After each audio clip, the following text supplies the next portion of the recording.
the youngsters don't need advice. Probably they need a bit of coaching. I think they're all there to just find their passion. So just go find your passion. Fundamentally, if you see, the population is only going to increase further globally. And all this would mean that consumption is not going to go down. The technology is kind of changing by the hour, not even by the day. It's all about the ideation, designing, defining the problem statement.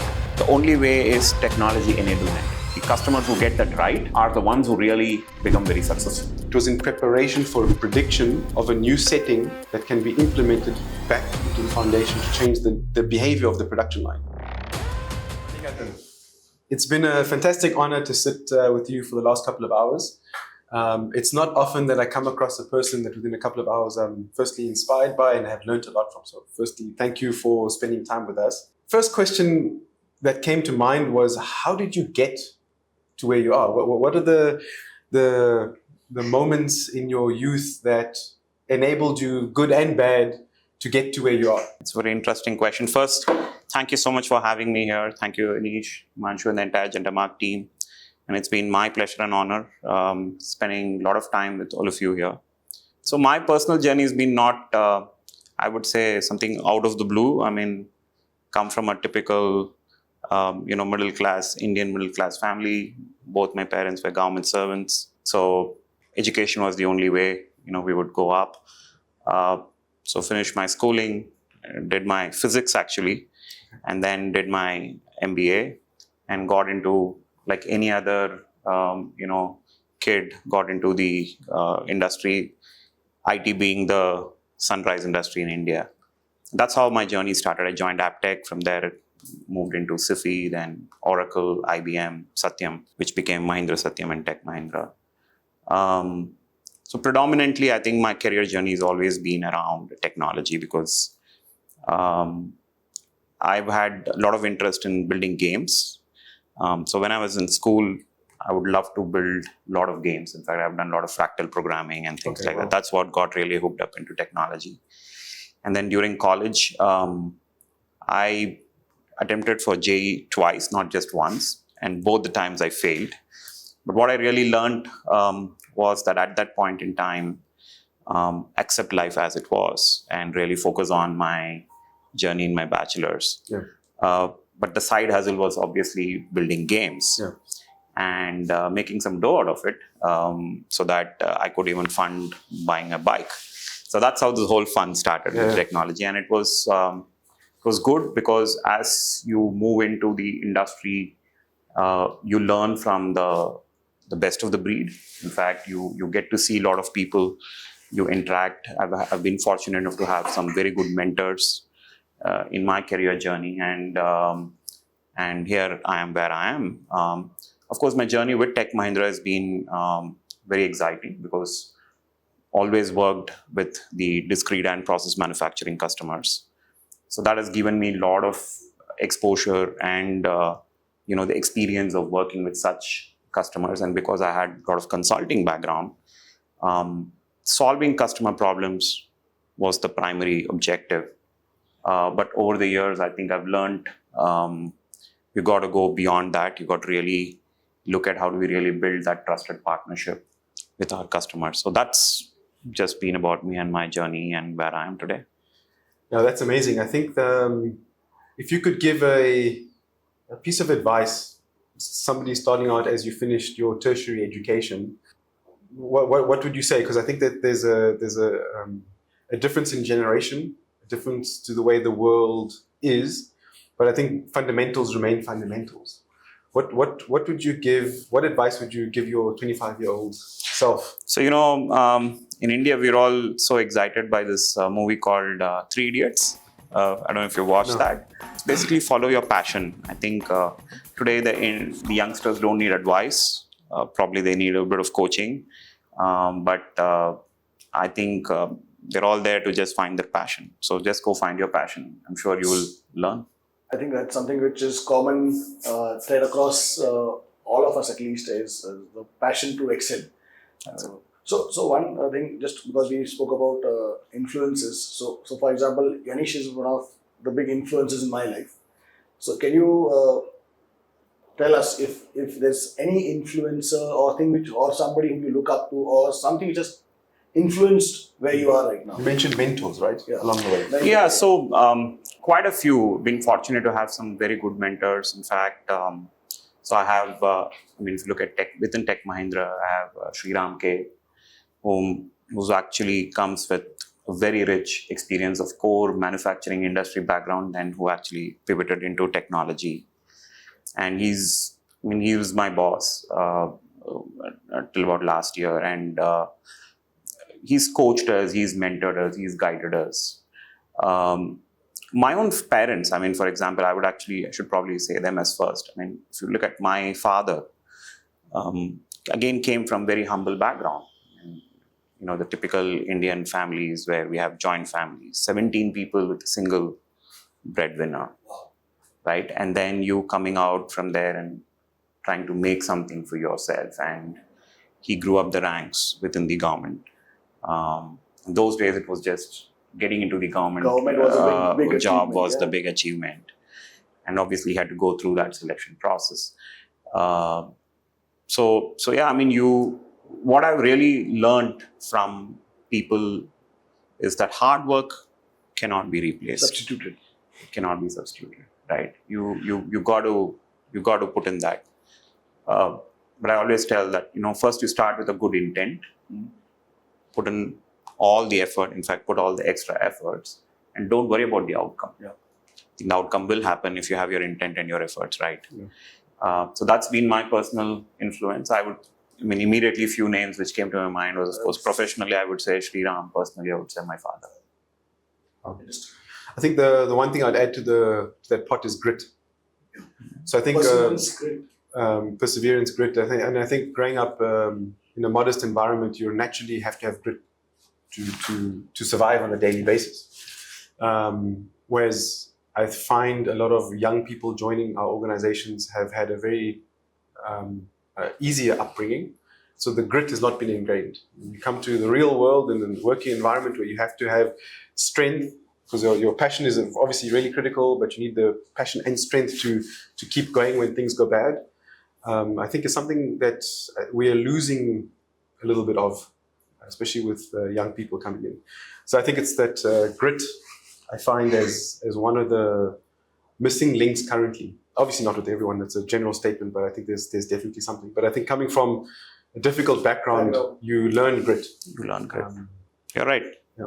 So if I can just take one question, and that's a question which I have been asked many times, so I'll just pass it on to get it right from you, is typically Tech Mahindra, TechM is known for the outside world as a software company.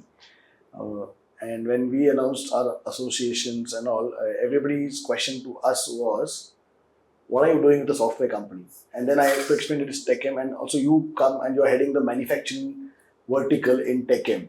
So if you could just elaborate to everyone, what is TechM in general? Yes, of course, but manufacturing side of TechM, that would be interesting for everybody to know. What is TechM doing in manufacturing space? Sure, we do get asked that question quite a bit. So if you look at Himanshu, our heritage, right? As part of the group,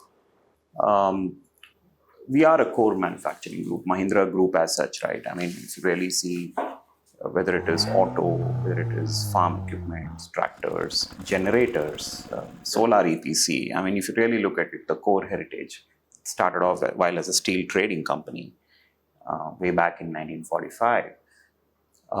The group is still focused towards core manufacturing. So when Tech Mahindra happened, it was actually a joint venture between Mahindra and British Telecom.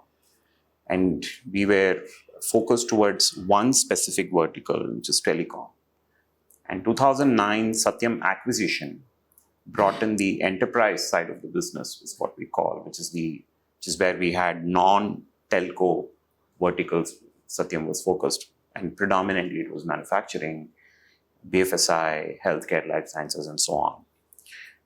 Over the years, I think the vertical itself has grown in size and scale. So what we really do for our customers is trying to solve their core problems across the value chain. So irrespective of which sub-vertical the customer may belong to. And we have 5 sub-verticals within the manufacturing. Auto, aero, industrial, process and construction metals, mining. Until last year, we had even oil and gas, which this year we've kind of put it under the diverse industry group. So this 5 sub-verticals have a lot of challenges for our customers in that specific part of the value chain where they belong to and how they execute for their end customers, right? So that's where TechM comes in, because we believe that the technology solution and the heritage or the core DNA of manufacturing which we carry, when they fuse together, we are able to solve problems because we've lived some of those problems ourselves, right? And that gives us a great opportunity for us to go and probably help our customers solve their problems. And thereby the value creation happens. So that's always been our endeavor. And that's where I think the focus has been. Today, if you really look at our focus verticals, it is BFSI, healthcare, life sciences, comms, and manufacturing. And we are actually the second largest vertical for Tech Mahindra after comms. Oh, wow. So we have a significant amount of focus on the vertical. And our endeavor is to solve real life problems, which means that we are, I would say, a lot more, real in terms of we are not just technologists, but we love to get our hands dirty, right? We do have a lot of grease on our cuffs. So a lot of our teams are made out of people who come with core industry experience, right? Shop floor experience. The shop floor experience, people who've been part of the whole core industry. And that gives us a great opportunity to marriage technology along with that core industry experience. And we are able to offer greater value for our customers. So that's Tech Mahindra's manufacturing vertical. That solves the manufacturing puzzle. For me, that's a fundamental point that you highlight there. And what is most interesting for us about TechM is the domain experience. We call it the safety shoes test. How many hours have you spent with safety shoes on the shop floor to understand the context of the problem so you can solve it? Yeah. And I think that's fundamental for us, and that's very important. Because one thing for sure, if you've listened to my previous podcast, I'm not the biggest fan of consultants because I think they talk at an airplane level without domain knowledge. And I think that's one difference that I think you guys bring, which is why we're very excited to obviously to partner and actually bring our safety shoes experience to the party as well. So we had a pre-COVID era. We had obviously post-COVID and pre-election era, which was 2024. So I think last year was 40 plus countries had elections. Yeah. And many of them interesting results. We know about a lot of them. How do you feel manufacturing has changed from pre-COVID to post-COVID? And then I call it pre-election. And what do you think the post-election looks like? See, it's my personal opinion, right? Like if you look at pre-COVID, at that time, a lot of focus was around innovation. A lot of focus was around topics like green and sustainability, and because there was this mad rush to become compliant with the climate change and the different climate goals which a lot of companies had set for. So the COVID came in as a root shock because it was challenging the fundamental principle of existence. Yeah. Right? On one side, certain companies were under tremendous pressure to even do their basic operations. On the other side, there was a huge stress in terms of the demand, which they couldn't fulfill because some part of the business was actually growing.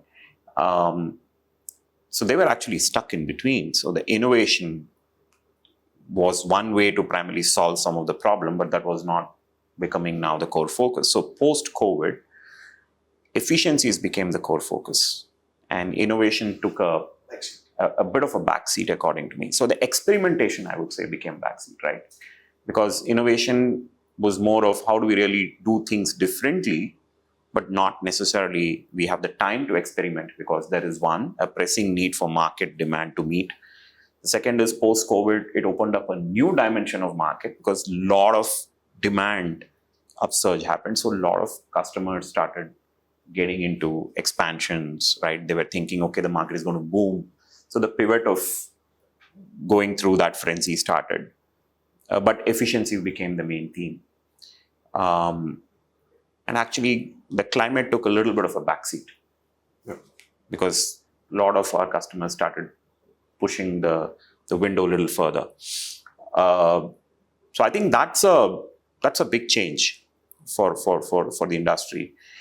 And thanks to technology, I think a lot of possibilities have opened up today where you could have a very balanced effort of both the efficiency and innovation coming together and also the right price. Yeah. Because end of the day, there's a right cost. There's a cost associated with it for execution. So this is the happy marriage happening. Because the convergence is real. The technology convergence is super real. And it's happening now. In fact, with the AI influence, the tsunami is already there. Yep. You either embrace the tsunami and try to do your bit to thrive and survive, or you go down under. So I think a lot of customers today, the industry is really focused towards how do we thrive and survive. And so the efforts are around that, right? And I think elections, most of the businesses are, I think, modeled, are resilient enough to deal with political changes, the policy changes. In fact, in a way, a lot of these businesses are smart enough to even predict the policy changes because they have their own sources for sure. So I'm sure that is nothing but, it's like a passing hump. So not too much of a change we would see. The real challenge for the industry is the consumer sentiment in terms of your consumption patterns. If you really look at today, the PMI index is at its lowest, right? If we go purely by numbers, we'll all be disappointed. We'll all think, hey, nothing is going to happen. There's always a bit of optimism, and the optimism is actually driven by the core customers, the consumption. Fundamentally, if you see, the population is only going to increase further globally. There are few pockets or few countries where the population is diminishing. Otherwise, in general, it's an expansion which is happening. The migration phenomenon is real. Still, there are people migrating from one part of the world to the other side for whatever reasons, right? And all this would mean that consumption is not going to go down. And if the consumption is not going to go down, you got to have somebody's going to make something to feed into that consumption, and which means that industry will thrive. Just that the way you do it, if you took, let's say, to do something 2 years, now the expectation is, can we do it in 6 months? Or can we do it even in 3 months? Or 6 weeks. Or even 6 weeks. So I think what in some naturally the agility or the agile way of doing things is going to be much more adaptability. I think is the key differentiator at the marketplace today.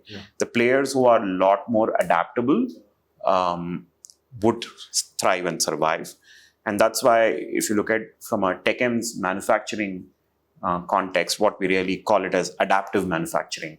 We say that all of our solutions and services really help our customers to become adaptable. Right? How do we make them adaptable? What kind of technology interventions can help them become more adaptable today? So that's the, I don't know if I answer your question, but that's essentially my personal take on pre-COVID, post-COVID elections. So elections is a little hump. And organizations are smart enough to predict the hump and prepare accordingly. That's interesting. You're in a somewhat fortunate position that you speak to many manufacturing executives from a global perspective. What's the kind of conversations that you're having with them? What are the challenges that they're facing that, from a TechM perspective, you're now looking to try to solve? See, over the last 12 months, as we meet more and more customers, execution is always the challenge in the minds of the CXOs. because it's not a funding problem. It's about how can we get things done more efficiently, more faster time to market. So I think a lot of discussions are around that. And also in the space which we operate, where we are currently as a partner of choice for our customers, we typically get into conversations when they feel that, they're struggling with something, right? Or they would primarily invite us when they are embarking on a new journey. So from that context, I think our conversations are around how do we get it done efficiently? How do we really get it done faster? How do we get it done at scale? So that's how we've been able to help our customers. In fact, we have a narrative called Speed at Scale, because so the whole scale at speed will be relevant for any industry, irrespective of the size of the operations what you have, right? Because if you are a player who would want to expand globally, then scale becomes your priority. And there are customers who want to do it now because that's real. The market is moving that way. Yeah. So that's where the scale at speed whole thing comes into the whole brand narrative, in fact, which we carry is also scale at speed. Yeah. It's interesting because when Yanish and me also discuss, although we are all technical people, but the whole conversation somehow always revolves around a conversation with your customer and technology just being an enabler. And whereas what I've seen is a lot of times conversations are actually around technology, and we forget the conversation part is far more central to any relationship. Yeah. And I think that's something which we also, in our business, we always try to establish a conversation first, which leads to a problem statement where a technology solution becomes a end result. Yeah, possibly. Because Possibly. maybe sometimes technology is not the solution. Technology is not the solution. In fact, sometimes you don't need to provide anything. Yeah. That could also be a solution. Yeah. I've also had some conversations with customers where I think there has to be a maturity in the organization to manage change. So you can convince somebody at a senior level that, okay, you need to change. But if the organization is not mature enough and they don't have change mechanisms, whether it be technology-based or process-based or whatever that is, a lot of effort is spent in the beginning making plans, roadmaps, but the adoption, that how do we do it faster, better, scale at speed, is definitely the conversations that we're also having. And so often trying to provide a solution that is solving a smaller problem initially and then scaling, as opposed to the big bang approach. Yeah, because you see the statistically transformation engagements and transformation initiatives, if you go by the different reports, they say more than 50% of the transformation initiatives fail. Yeah. That's because of the point which you made, right? Yeah. Organizational cultural readiness to embrace change is not there. And some of those initiatives do go south. So the only other option to do this is when the whole organization gets to move in one direction towards the core objective. Yep.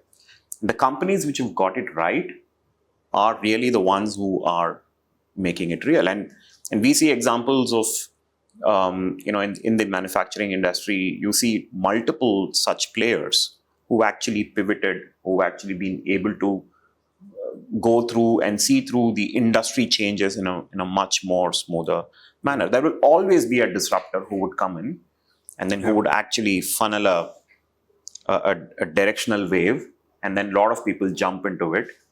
But the way you would want to do it and orchestrate it would depend on that particular organizational. That's why leadership remains leadership.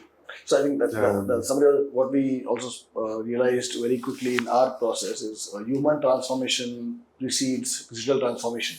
Exactly. So I think that's something which we have also put it down that we need to start changing the culture in the organization before you start putting in technology. Yeah, exactly. And I think maybe the other way of looking at it is actually the objective of technology is to change the culture. Yeah. Because if you change the culture and the way people interact, your technology has been successful. If you implement technology but things haven't changed, so Then what did we actually achieve? So although this is a podcast, Yanish, which you host, but because Manikantan and Tech Mahindra is a partner, I would like to give him the opportunity to also ask, if you would like to ask us, or Yanish especially, any question. That's Only easy questions. Easy question. Okay. No, so Yanish, maybe you should talk to our viewers about your journey, Jendamark, and also the story behind the name Jendamark. So let me start with the name. So Jendamark started before I was part of the company, and the story behind the name was Quinton and his partner at the time were working on a project for VW. They had no business registered, but they were two young 24-year-old engineers. They managed to convince one of the engineers at VW that this testing a piece of equipment, they could deliver it. And the customer wanted to now place an order, but then the company didn't exist. So Quinton's partner at the time, his mother's seamstress business, which was now basically repairing trousers and like clothes. A tailoring and, business. Yeah, tailoring business, if you want. Was named after, if I'm not mistaken, her siblings, Jenny, David, and Mark. And so that business was called Jendamark, and so the first order came through Jendamark because the company didn't exist. And I guess, as they say, the rest is history. Everything started funneling through that, and then a couple of years ago, around 2006-07, I think, we thought about changing the name to something more appropriate, tech automation or whatever that might be. And after conversations with a few customers, they said, don't change it. People know the name. We changed the logo at that point in time, but the name remained the same. So if you have to elaborate, Anish, what does Jendamark do? So at our core, we are a machine building business. So customer wants to assemble a component, think of an engine, and we would conceptualize what that production line would look like based on the requirements, volume, number of people, level of automation. We would then design and manufacture that production line physically, program it, commission it, ship it to wherever it is in the world, commission it on site, do training, and the customer would then use our production line to build their product. And that is, in essence, who we are at our core. So we design and bend steel, and now we sprinkle some software on top of that. And I think if I were to, maybe preempt the next point is on how do we get into the software space. At our core, if I were to kind of figure out what is the essence of our company, it's always to solve the customer's problem. And fortunately, we've been in a space where for many years, being good mechanical and electrical designers, good PLC programmers, has enabled us to solve that problem. But the nature of customer problem is now changing. And with that essence of continually trying to solve the customer problem has brought us into the software space. Since 2004 was when we delivered a piece of software on top of the production line. Very crude, but was solving a particular problem that the customer had. And that has developed into now what we call Odin manufacturing, which is a suite of products that is there to be on top of your existing manufacturing process to bring efficiency, as you spoke about. And if you ask me to predict into the future, what does it look like in 10 years' time, it will be the same.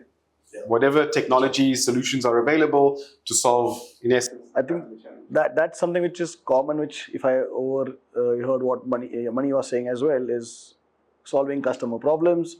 That seems to be the common thread which we have, and I would like to congratulate Mani and the entire Tech Mahindra team first for this wonderful manufacturing experience center which was inaugurated by none other than Mr. Anand Mahindra. I was fortunate to be a part of that event, and it was a very overwhelming experience to see what I saw, to be honest.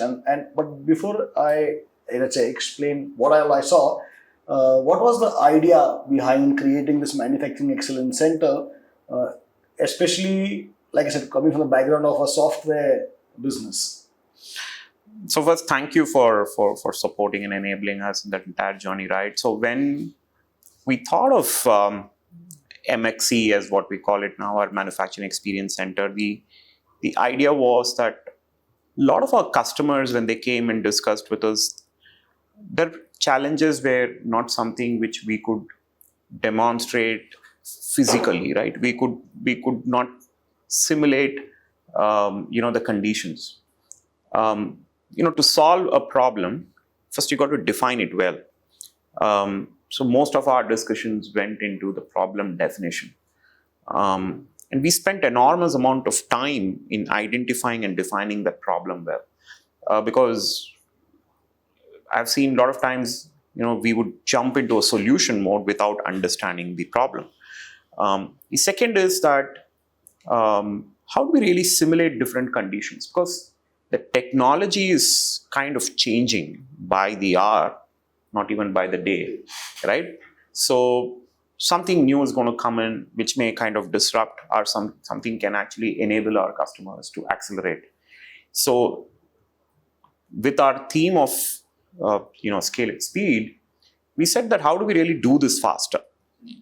And one way of doing this was to design a controlled environment where first we are able to ideate. So the executive business center, which we built within MXC, is all about the ideation, designing, defining the problem statement, right? That's where we do a lot of the discussions, a lot of the thinking, a lot of understanding happens out over there. Based on that context, we are now able to go in and showcase to our customers the art of possible. So MXC for us is that platform where the customers can actually experience the art of possible. It no longer just remains on a whiteboard or on a PowerPoint, but actually they are physically able to see it, they're able to experience it, and the only thing now matters is from that controlled environment, you just have to go and implement it in the real life scenario of the customer. So the customer context is already there, built in, and they're able to physically experience it. So that makes a world of a difference because customers can reimagine, they can try out new things, and all this is happening in a very safe, controlled environment and it is happening now. It is not like they have to wait for you have years an idea, together. you go and check it immediately, Right and there. then you get this. Right? And you get to experience all of it, and then you make a fundamental call whether this would actually work in their context, in their environment. And if the answer is yes, the customer can get started immediately. So that was the whole thought of MXC. It has 6 zones. Each zone is focused towards a particular vertical, a sub-vertical. And we try to demonstrate across the industry value chain. So thereby, all of the solutions and services which we offer is kind of experienced by our customers. The biggest difference, of course, has been partners like you, where you believed in us, and we've been able to create that experience, building it together, because it's not just limited only to a Tech Mahindra customer, but also to Jendamark's customers, right? We are able to bring our customers together, and we are able to showcase the whole experience part of it.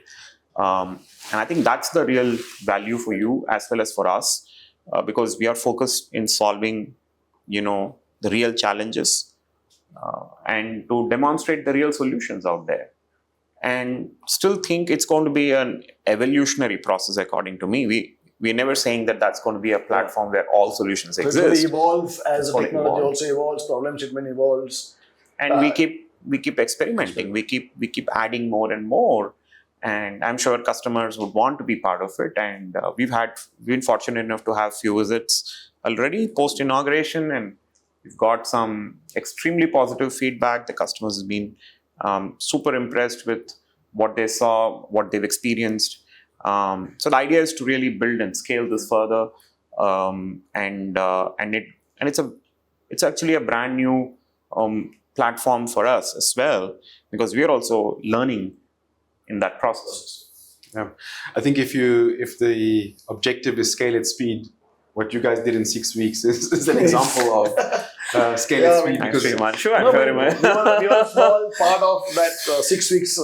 Because when Himanshu mentioned to me, okay, in 6 weeks or mid-Jan we need to demonstrate, I was like looking at the time. I'm like, which Jan? 2026 or?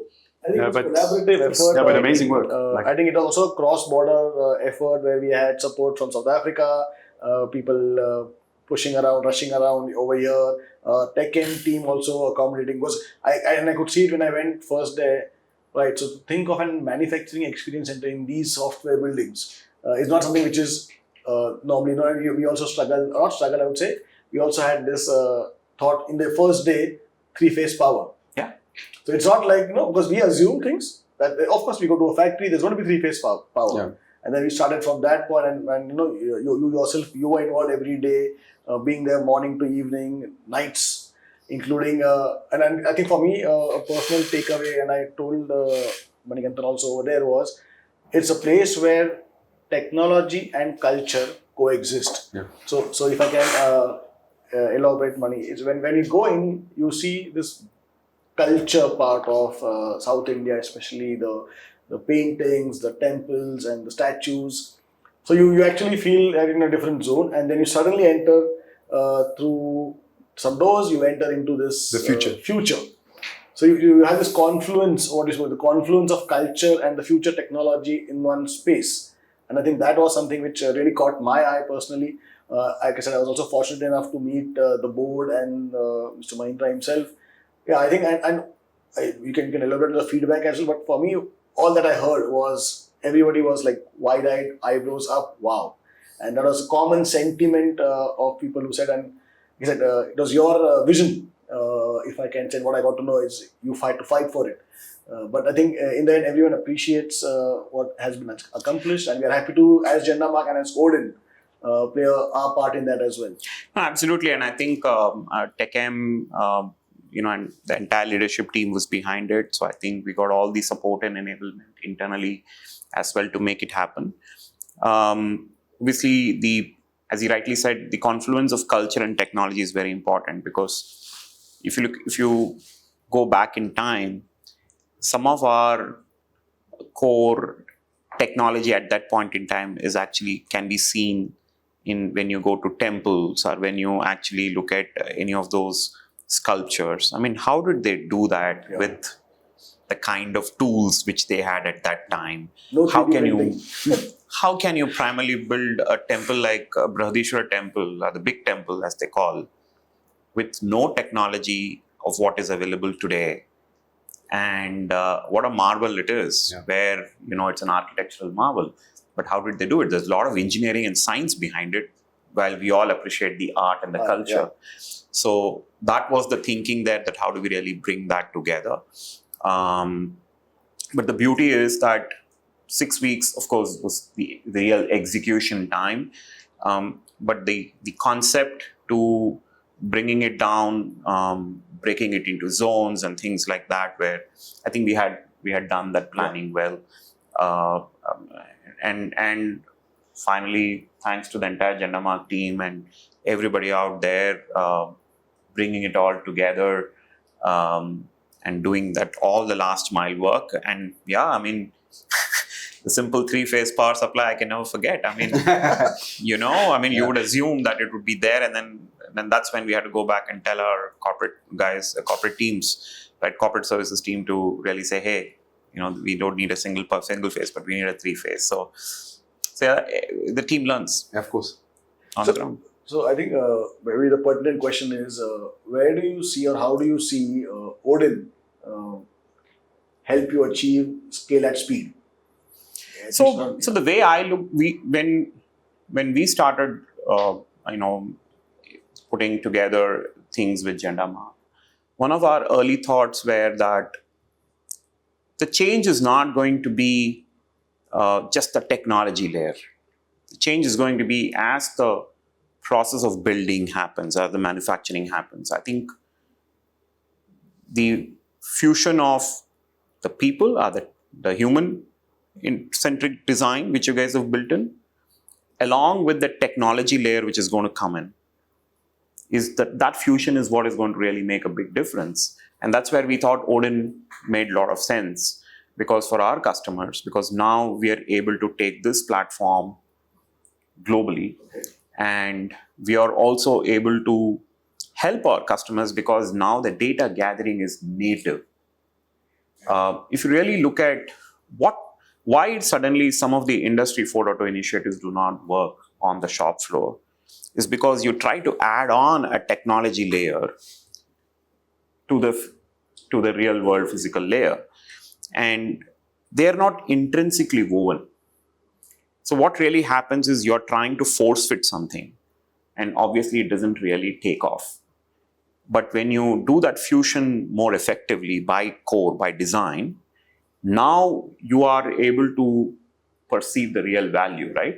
You're able to generate, gather, and interpret, and then finally you have the right insight. So I think all of that coming together is where we thought it made real sense for us to partner. Of course, it provides a great opportunity for this partnership, because we think those problems are not very easy to solve. And it is not just a software which just have to overwrite and do things like that. It's about how do you intrinsically weave it in your entire process execution, depending upon whatever you manufacture, doesn't matter. That interwovenness. What you're describing is music to my ears. Yeah. So I have a phrase. So And to be quite honest with you, I'm really excited by what you're saying, because I think many people don't appreciate that. That's what the reason for failure of most industry projects is, because you put this software layer on top of something. Yeah. And coming from a software guy. Yeah, I mean, we've made the same mistake, which is why we built it from the bottom up. And I've explained this to Himanshu before. I call it a golden roof on a shack. Yeah. So if your You've foundation... seen the picture of when I had told there's a golden roof on a shack, and that's why it fails. So you have a production line that doesn't have the fundamental principles of digitization. Automation, yes, but digitization, no. Yeah. On a shaky foundation, you then put this heavy load on top of it. You destroy the essence of it, and you get no value. Yeah. And the point of the reason why I called it a golden roof is because it's extremely expensive. That actually destroys everything. True. Whereas if you build it from the bottom up, you can do it much more effectively, cheaper, etc. But it's a difficult concept for people to appreciate. And for me, it leads me into why I'm so excited about our partnership, in that we have those conversations with the guys on the shop floor. And a lot of those guys understand that. But at a CXO level, they have to understand that in order to make and drive the change. But that concept is not understood at a CXO level. They're under pressure to deliver margins, returns, turnover, whatever those KPIs are. And they say you must adopt technology. So the quickest, nastiest way to adopt it, the golden roof, is often the first step. And I think there's a maturity coming into the market to understand it's actually a fundamental change completely from the bottom up in how you adopt on the shop floor, which is why I say safety shoe hours is critical. Correct.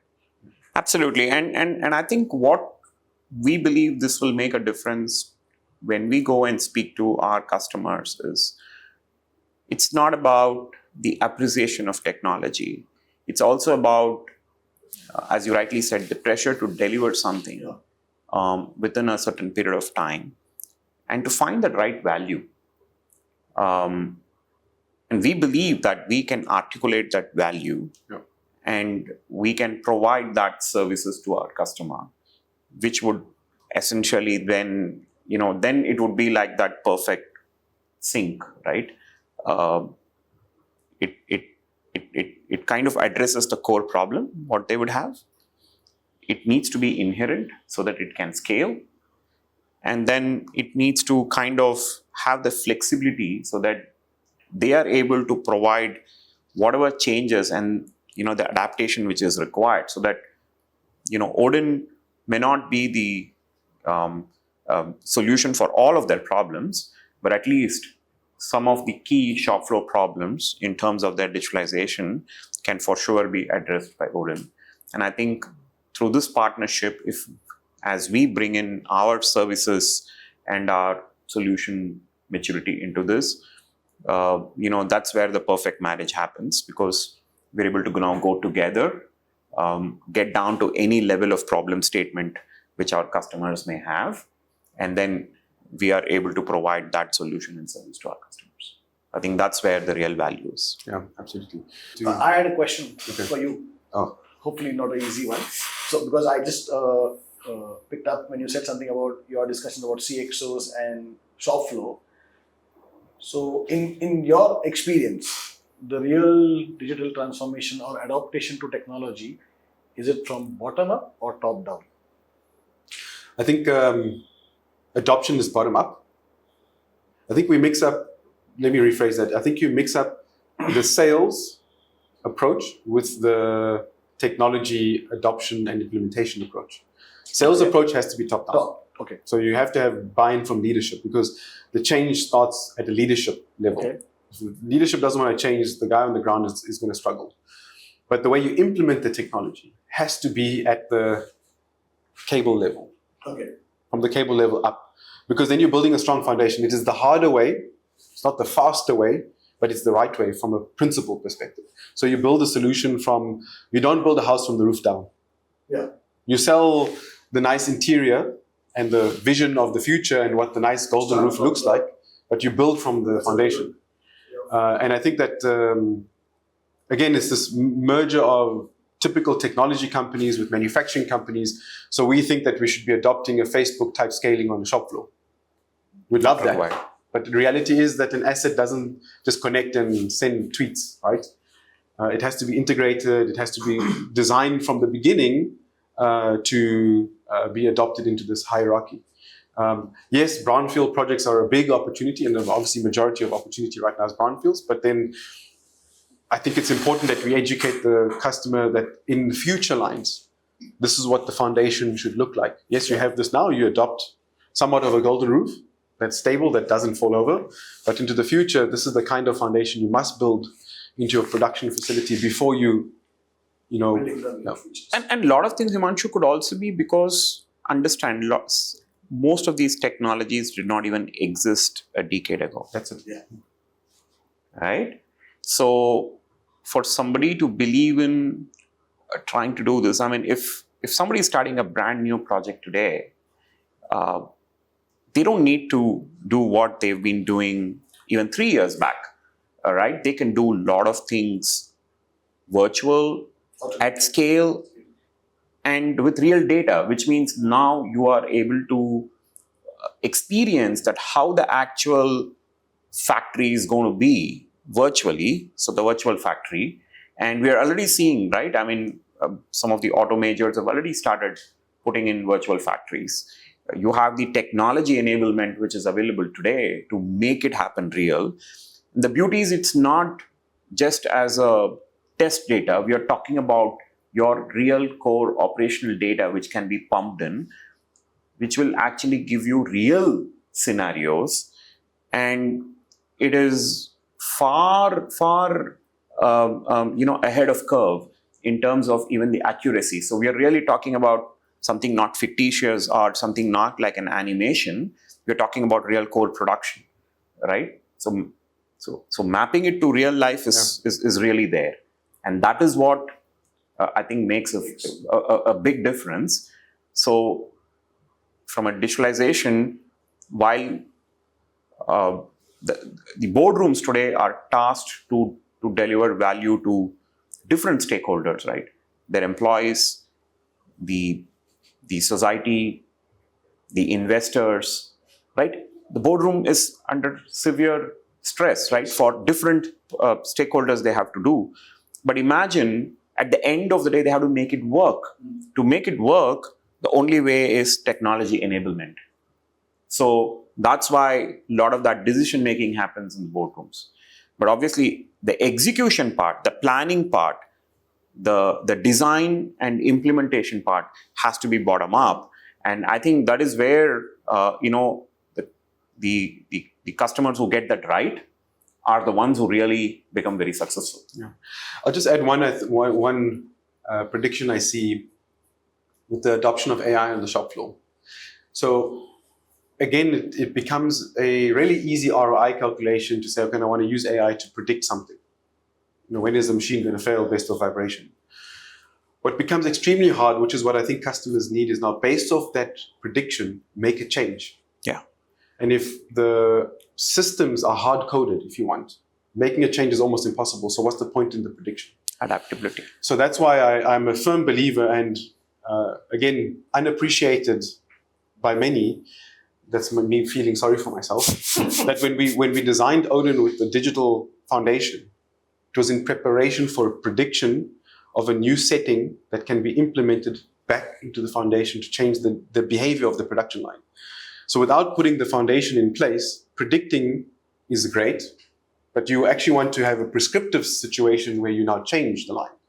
And how do you dynamically change the line automatically in a closed loop manner without a foundation that's ready to take that?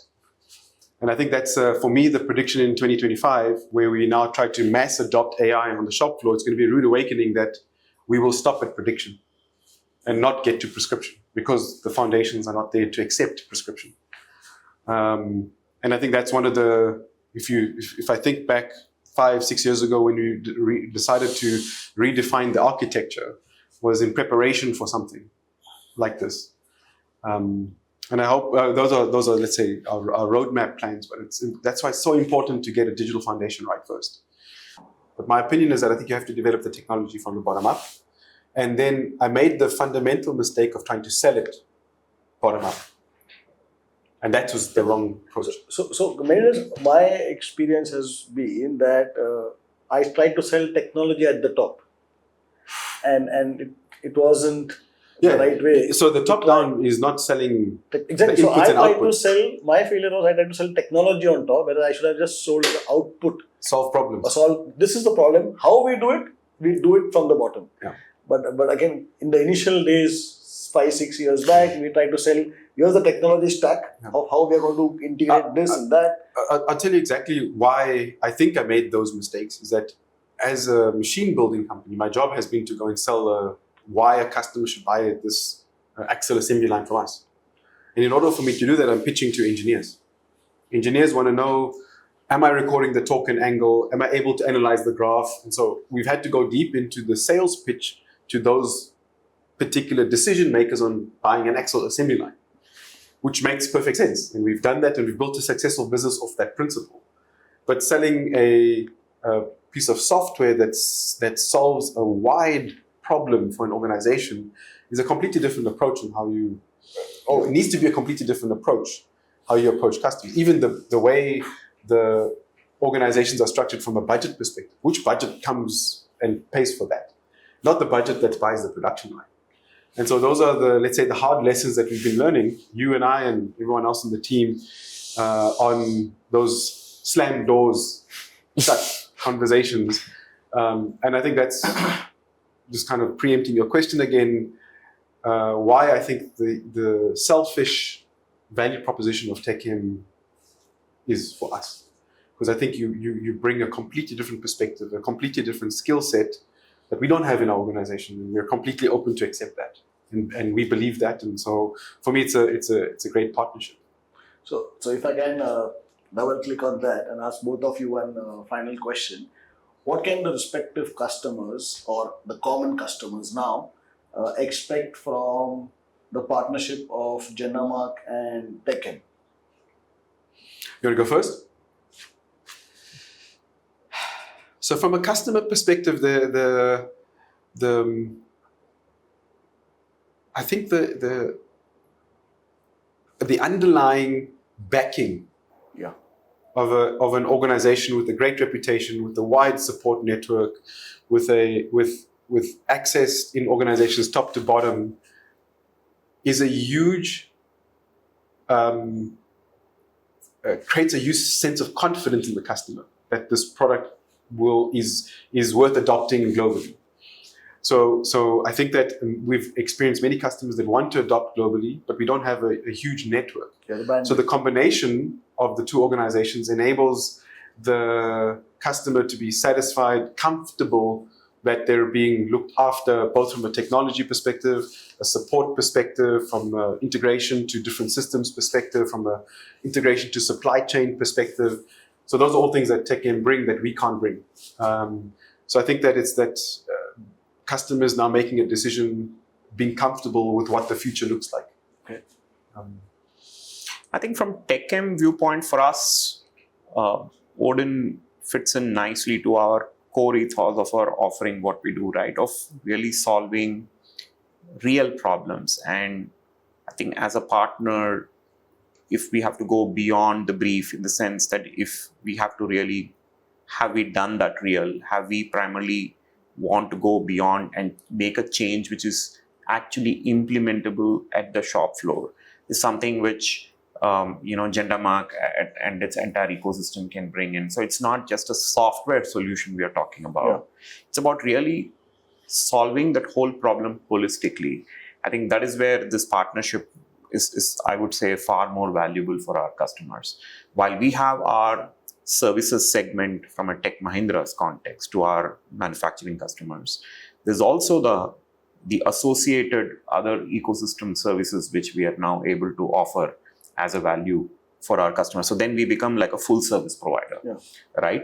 And I think that makes a big difference, because the customers today don't have to now talk to two different entities, one, right? They get to work with one. And second is, we are trying to give them end-to-end, right?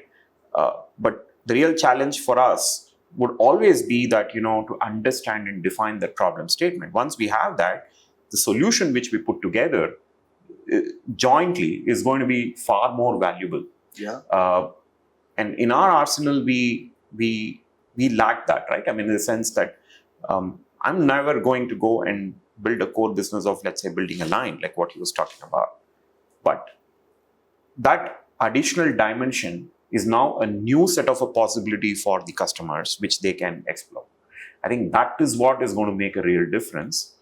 And end of the day, the purpose is what? The purpose is to make their value chain more efficient.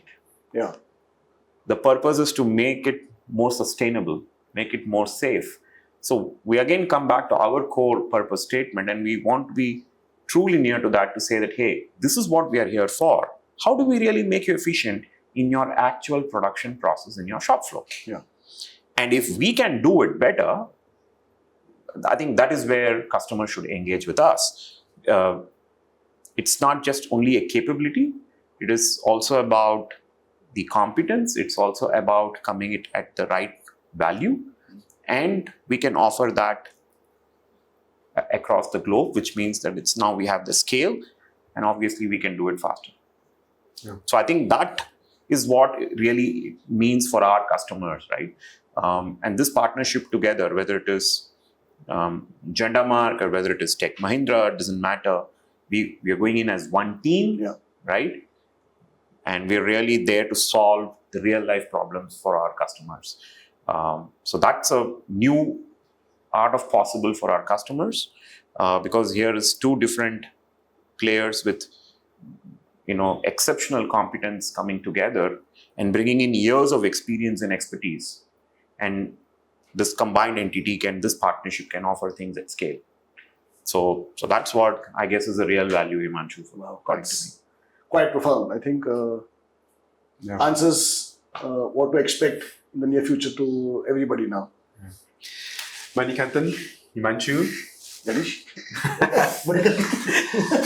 Thanks for taking time out to have this Thank conversation. you so much. Like I said earlier, it's a real honor to have you here, and we certainly appreciate the